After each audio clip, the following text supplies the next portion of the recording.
If voting don't mean anything, what's gonna happen if you don't?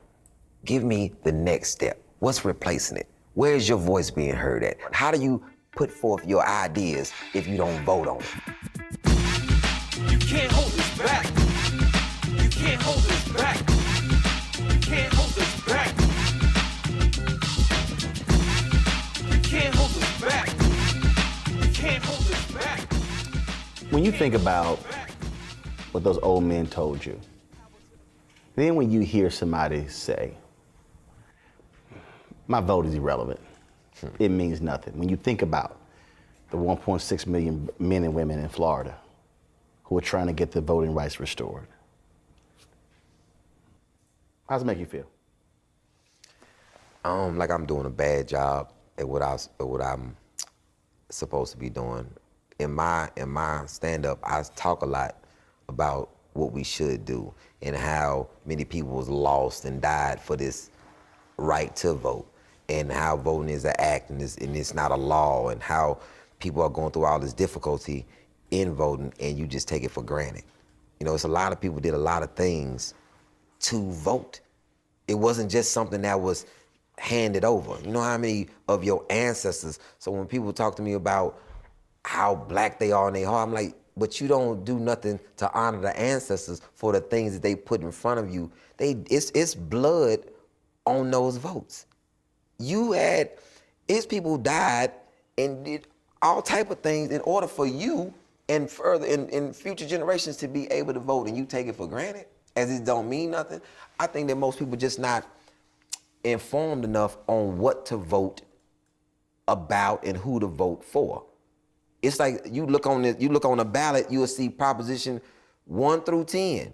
You don't know what any of the propositions are. Nobody educated you on Prop 1, how is it going to directly affect your community? How is it going to directly affect elderly? How is it going to directly affect the future?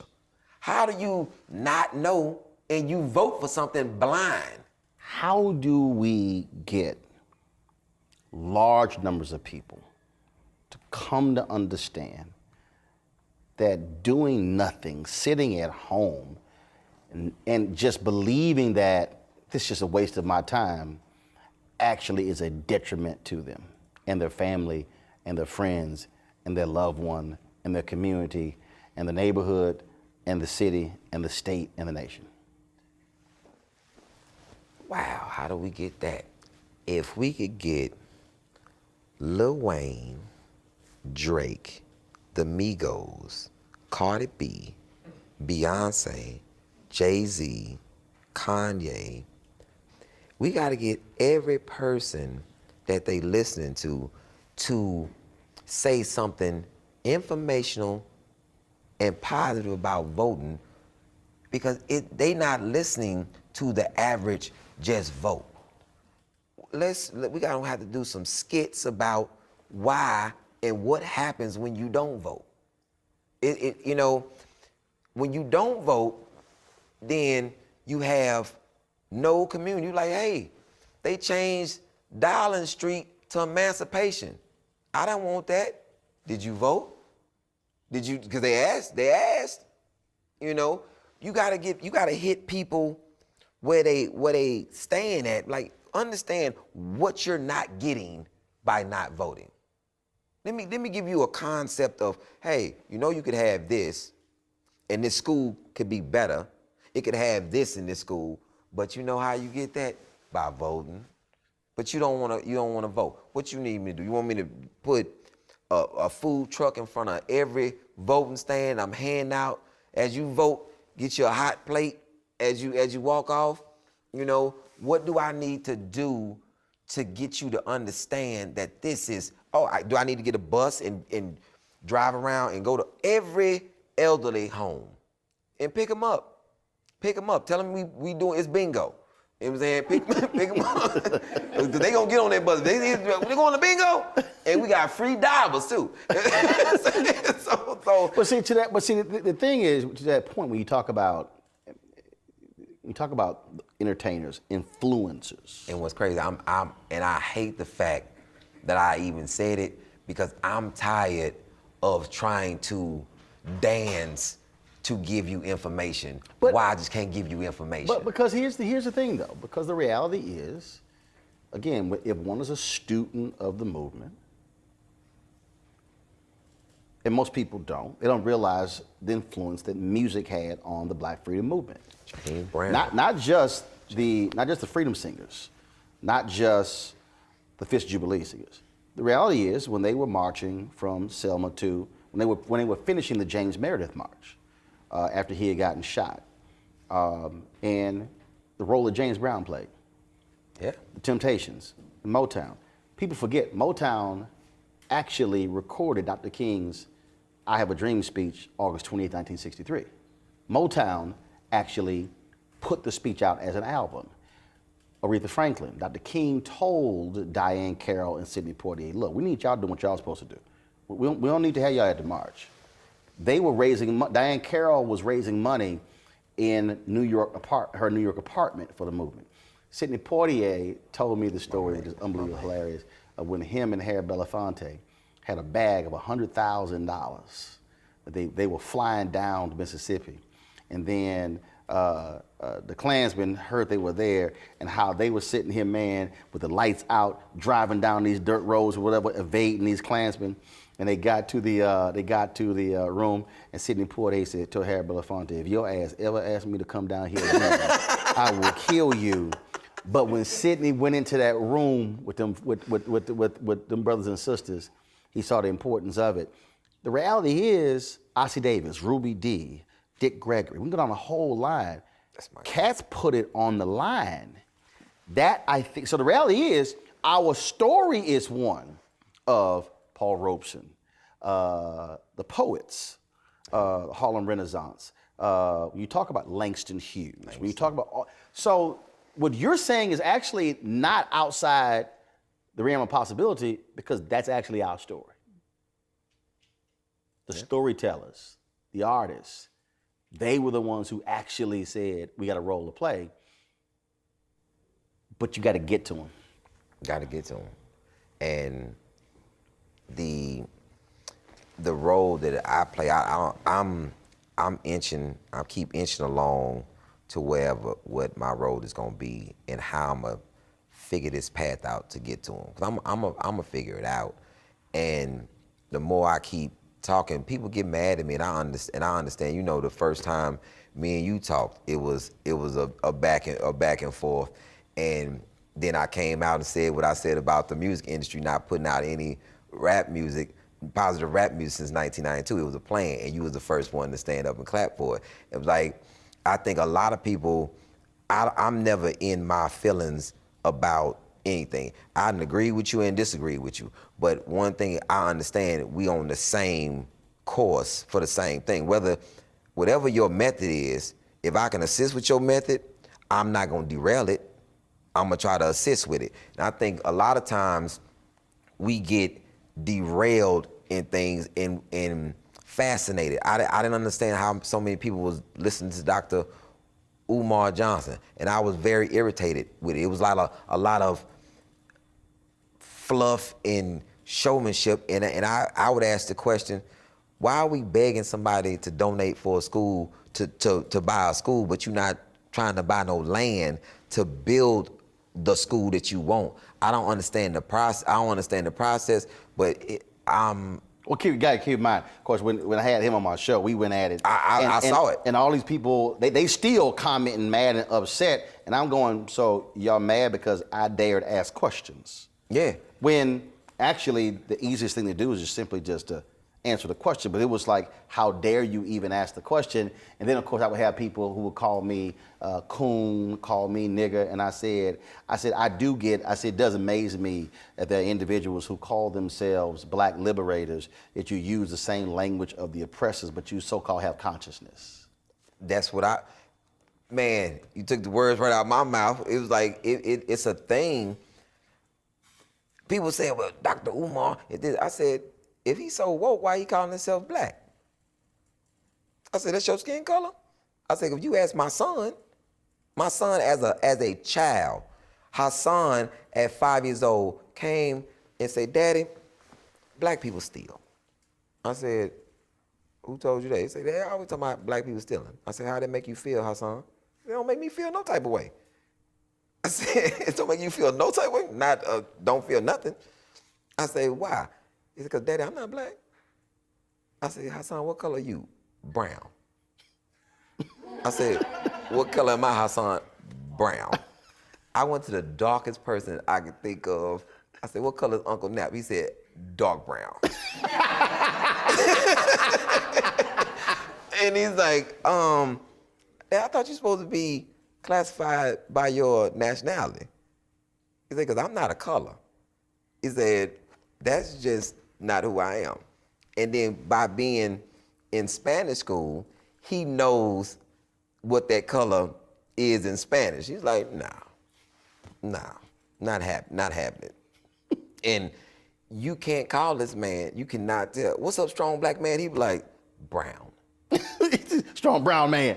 Because in his mind, he's brown. And he's like, where did that concept come from? And then, in his mind, if you ask this man who is the first president, this is when I knew Hassan was gonna have to be homeschooled. This is when I knew. I was like, yeah, he gonna have to be homeschooled. And why is the name right in my head and I'm not able to say he's at school, and John Hanson. Lady asked him who was the first president, and he said John Hanson.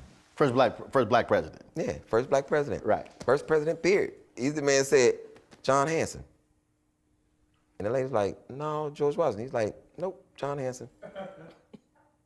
And then and you argue with that point, he was like, well, the first president actually created the National Treasury too. Who was that? And he was like, John Hanson. Because when he say who is that, he gonna say John Hanson because he know you don't know the answer. Because he's like, John Hanson's the first president. You're not gonna tell him nothing different.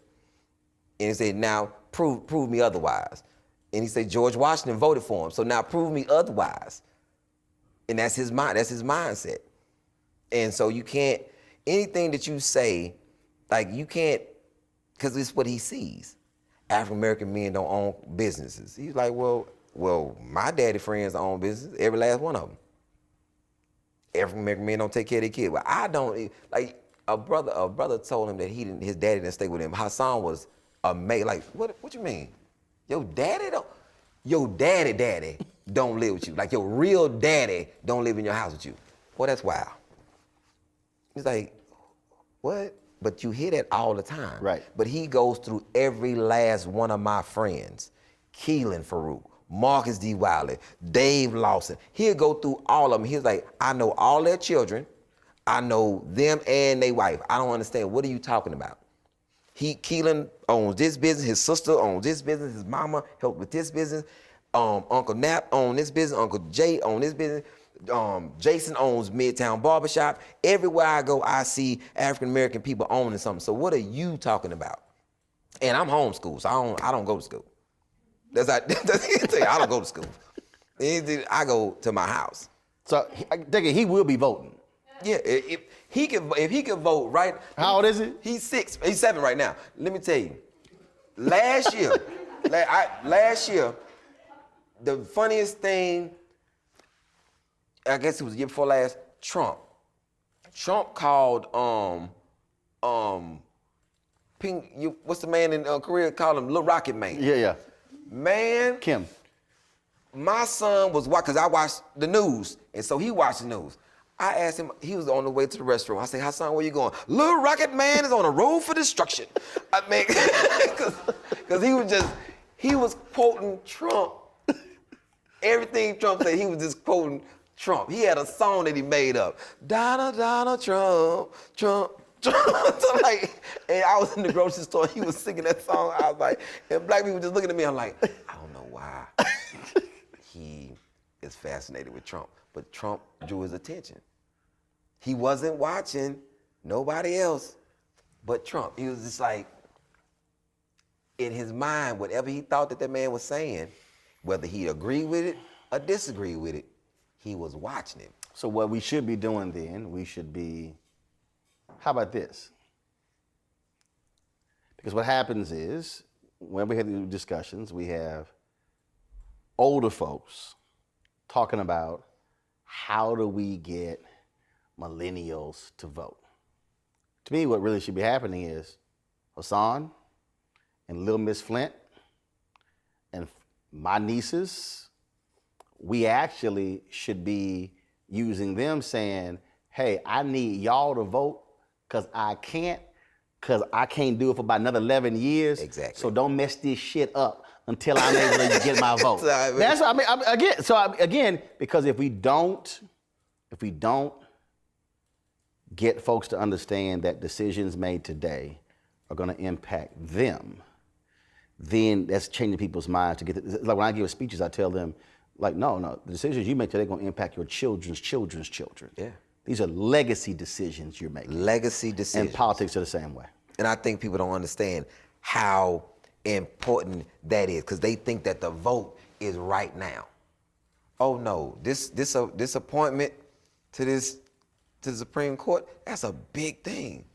That's a ripple effect forever. 2043, America will be a nation majority of people of color, and Kavanaugh potentially will still be on the Supreme Court in 2043. Yeah. Women in this country, and I plead and I beg and whatever I have to do to make them understand that they have to look out for their children. And there are being this last move, how they just dominated this. If women would have really just put their foot down, you know something? We not moving. No more movement on our end. We not showing up to nothing, because this was the most. I was a man that was literally sitting like this, like, are they rallying around the wagon right now because they want this man this bad? I literally watched them abandon the plan. We just gonna have this lady ask everybody all the questions. Right. And once she asked him a question that they never went back to because it incriminated him.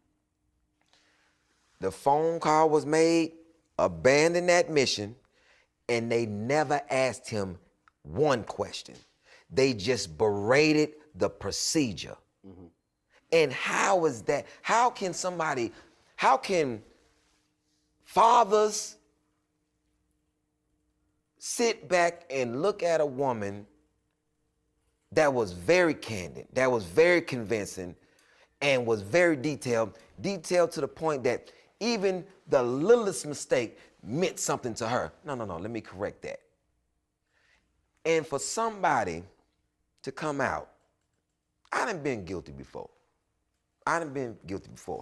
And I watched Kavanaugh do a classic inmate move. The louder you talk and the more passion you put to it, You trying to sell it because what you're guilty, but you got to put all this on it. And this is and it's amazing that you were so, I'm talking about 0 to 60. You a Democrat, you asking me questions, and Republican, and no. And I remember that very clearly. And yes, like, and then, who is this psychomaniac that you were watching on TV and you say, you know something? He's a good person, even-keeled person to be on the Supreme Court. After I just watched this man Jekyll and Hyde right in front of my face. And then you say the feds don't do nothing, and I was sitting there, I beg to differ, because I got busted by the feds. They did a hell of an investigation on me. And came back with more than just 302s, whatever he said. They came back with all type of indictments. It was insane. You got 30 seconds. You meet a young person, you meet somebody who's older, man, woman, doesn't matter, anywhere in the country. And they say, Ali, man, this crap don't mean nothing. Voting is a waste of my time. I'm not even gonna put any energy into it. You got 30 seconds, that's all you have. You leaving a comedy show, you getting in the car, going to the airport, that's all you got. What do you tell them in 30 seconds? In 30 seconds, if voting don't mean anything, what's gonna happen if you don't? Give me the next step. What's replacing it? Where's your voice being heard at? How do you put your grievances out in front? How do you put forth your ideas if you don't vote on it? Tell me. Now I want to know if it don't work, then tell me what will work. You have nothing? You have nothing? I think you should vote. Historically, a lot of blood on that vote. You should vote. That was 29 seconds. Ali Siddiq, I appreciate it. Oh, man, thank you, man. Be like me, be woke, vote.